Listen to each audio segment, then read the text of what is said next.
بس بعجاله انا ذكرت مرخاص دوسكي، ايمار شير، امير العماري، ماركو فرج، يوسف الامين، كيفن يعقوب. اضيف لك اثنين لان ما كان عندي ال الوثيقه.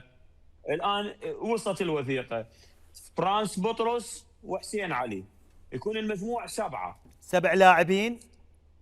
7 لاعبين البارحه، 44 موسيقى ومكان للاحتفال. هذا مكان شنو هو ال للاحتفال. 44 هذا استاذ مينوس؟ هذا ديسكو، نايت كلاب ديسكو. زين.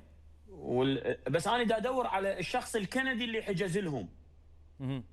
بوجود طبعا بلوجر اسمها شهد، وشخص اسمه، هسه الاسماء عندي كامله المعلومات. زين. وعندنا الاشياء الدلائل كامله موجوده.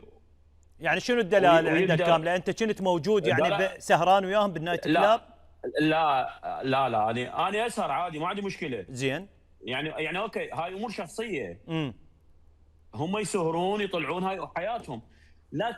لكن اوجه لهم كلمه الان. انتم ما دام تحت خيمه الوفد العراقي ورايه الله اكبر، وفي معسكر وفي وفد يمثل العراق، عليكم ان تختاروا الاماكن اللي تروحوا لها، لان انت تحت مسمى العراق.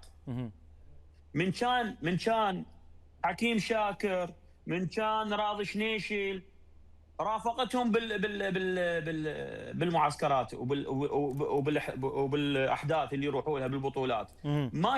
ما شفت لاعب قدر يتجاوز هاي الامور ويروح لهيك اماكن في مشاركه مهمه في كاس العالم. هاي نقطه. النقطه الثانيه عمر اللي لازم اقول لك، لا هسه فقط نوضح، انت هذا شاهدتهم تهديد. قبل المباراه لو بعد المباراه لو شو وقت؟ لا بعد المباراه.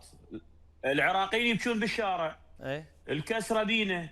هاي دا احكي لك هنا بكندا، بالعراق الناس تعبانه، 5-0 نتيجه ثقيله. بدل ما انت تحترم مشاعر الناس والعراقيين وتقعد تراجع نفسك، تقعد يعني انا اتعجب على لاعب انت كاسر خاطر 45 مليون عراقي، بين دموع، بين صغار، بين كبار. يعني وتغريده السيد مقتدى، سامحني السيد مقتدى، واضحه. اكد فيها على الفساد، اكد بها على التدخلات الحزبيه اللي الان موجوده.